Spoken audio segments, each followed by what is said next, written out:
Oke, selamat pagi. Lagi sehat semua?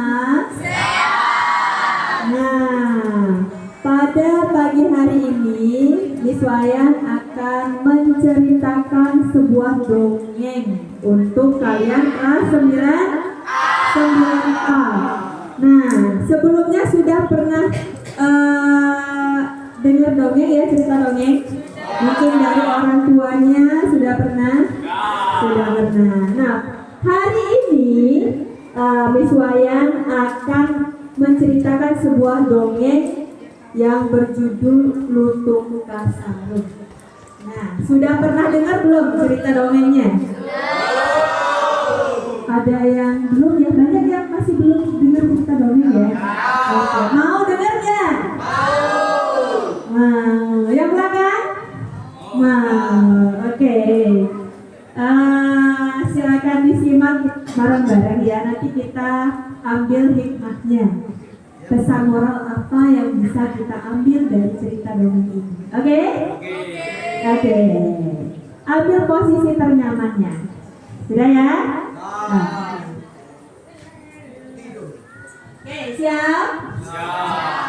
Pada zaman dahulu, hidup seorang putri bernama Purbasari. Nah, pernah dengar nggak Purbasari?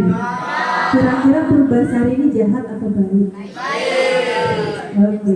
Dia merupakan anak bungsu dari Prabu Tapa Agung yang merupakan raja dari kerajaan Pasir Batang.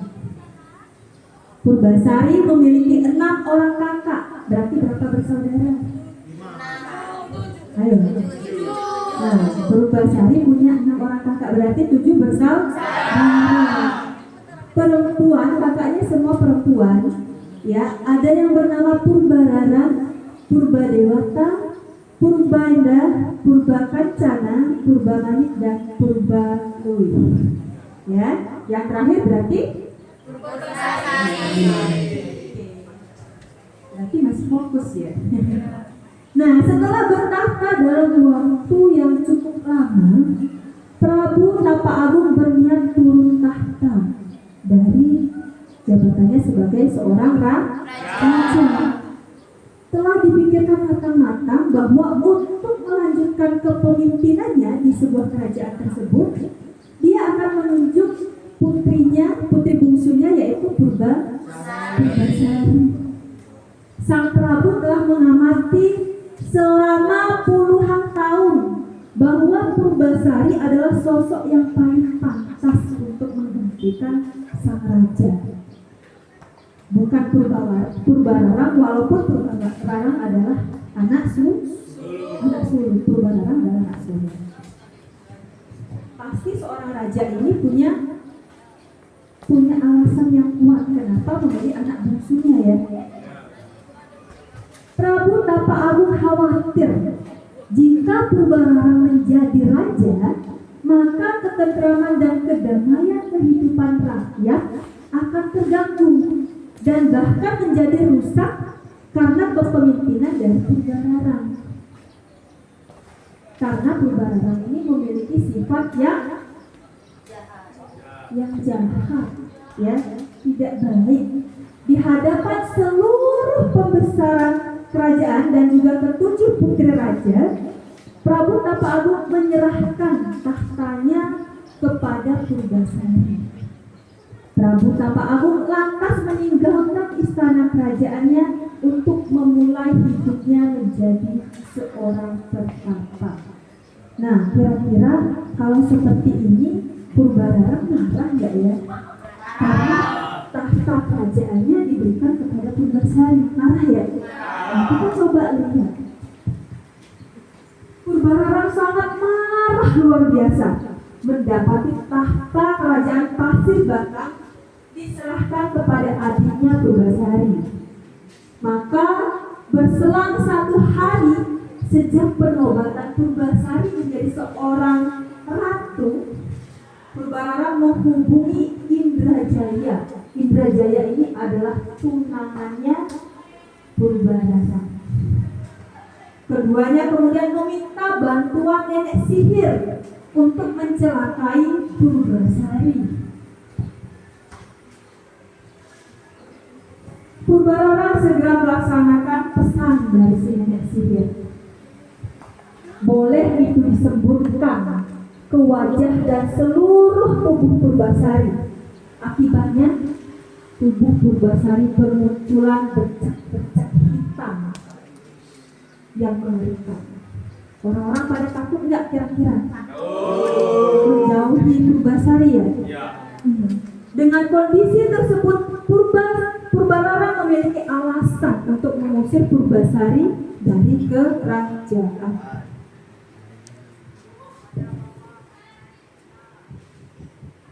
Kata Purbarara seperti ini. Orang yang dikutuk hingga memiliki penyakit mengerikan ini tidak pantas menjadi ratu kerajaan Pasir Bata. Sudah seharusnya dia diasingkan ke hutan agar penyakitnya tidak menular. Itu kata Purbarara. Kemudian Purbarara mengambil tahta kerajaan dari Purbasari. Dia memerintahkan Uwak Batara yang merupakan penasihat istana untuk mengasingkan Purbasari ke istana. Ketika Purbasari diasingkan di hutan, terjadi masalah besar di Kahyangan. Pangeran Guruminda tidak berkenan menikah dengan bidadari Kahyangan seperti yang diperintahkan oleh Sunan Ambu, ibunya.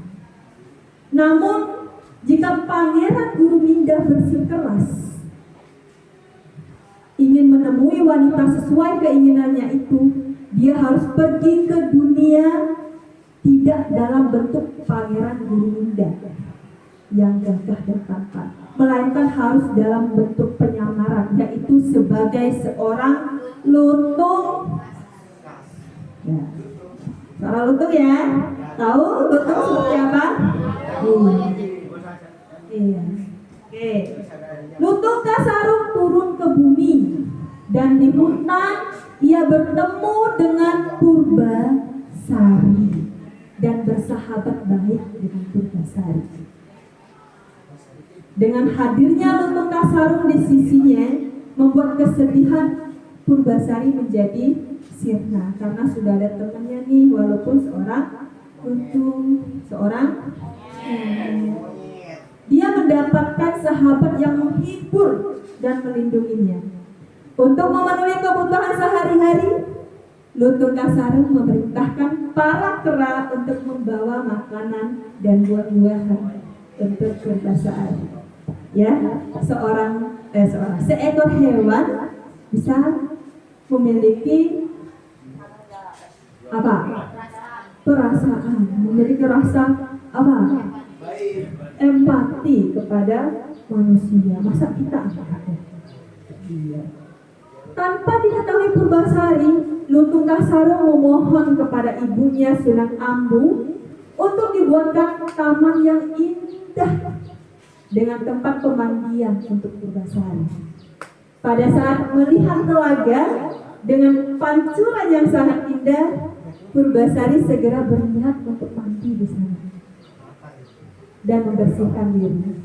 Pada saat itulah boreh kutukan yang menempel di wajah, di badan, di seluruh tubuhnya itu perlahan sirna. Kecantikannya telah kembali.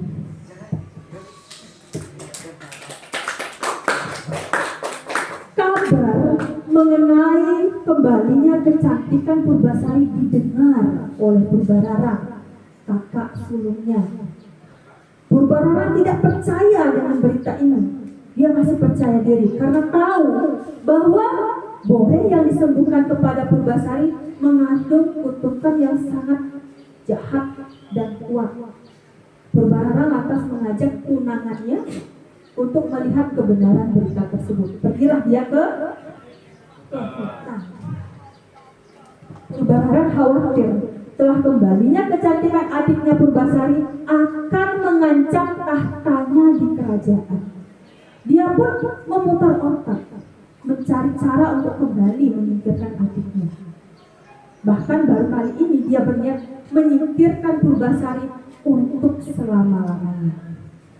Jahat ya. Perlombaan pertama adalah memasak. Ini yang dilakukan. Barang siapa yang masakannya lebih enak, maka ia pemenangnya. Saat lomba itu selesai, ternyata setelah dicicipi oleh sang raja, maka Purbasari masakannya jauh lebih enak. Ini Purbasari ini ikut lomba ya. Iya. Nah, Purbasari sangat kecewa dengan hal itu, maka lantas menantang Purbasari untuk beradu panjang rambut. Jadi banyak banget yang dikasih tantangannya untuk Purbasari. Ya, mulai dari memasak, ternyata Purbasari menang. Sekarang panjang rambut. Katanya seperti ini.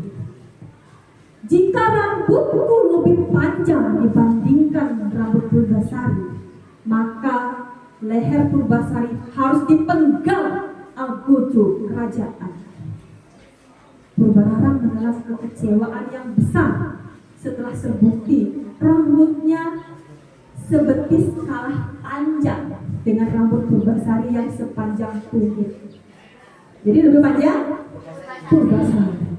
Purbararang sangat malu mendapati kekalahannya.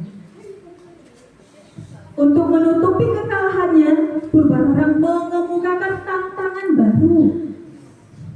Dengan suara lantang agar didengar masyarakat, Purbararang berkata, jika wajah tunanganmu lebih tampan dibandingkan wajah tunanganku, tahta pasir batang akan kuserahkan kepadamu. Nah, sedangkan tadi ya, Purbasari tunangannya siapa ini? Nah, dia menggenggam tangan Lutung Kasarung, Purbasari ya, lalu berkata, aku mencintaimu dan ingin engkau menjadi suamiku. Ucapnya kepada Lutung Kasarung. Lutung Kasarung tiba-tiba duduk bersila dengan mata terpejam. Tiba-tiba asap tebal menyelimuti tubuh Lutung Kasarung. Tidak dalam waktu yang lama, asap tebalnya menghilang, berganti dengan sosok Pangeran Guruminda yang sangat tampan dan gagah. Spill ini. Wah, tampan bukan? Gagah?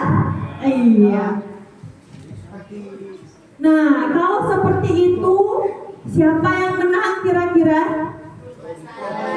Purbasari. Sudah banyak tantangan yang diberikan oleh Purbararang, tetap Purbasari lah yang menjadi pemenang. Nah, dari cerita ini kira-kira pesan moral apa yang bisa kita dapatkan? Jangan berbuat jahat. Jangan berbuat jahat. Oke. Jangan iri dengki. Jangan iri dengki. Oke, ada lagi? Ada lagi yang bisa memberikan pesan moral? Yang laki-laki? Yang laki-laki. Oke. Siapa? Siapa lagi? Boleh, boleh. Jangan memiliki niat licik, karena yang jahat itu pasti akan dibalas. Oke, tepuk tangan dulu buat kita semua. Oke, nah sekian dongeng kita pada pagi hari ini. Nah setelah ini kalian boleh melanjutkan aktivitas kegiatan belajar mengajar seperti biasa kembali. Terima kasih, sampai ketemu lagi di pertemuan berikutnya. Bye-bye.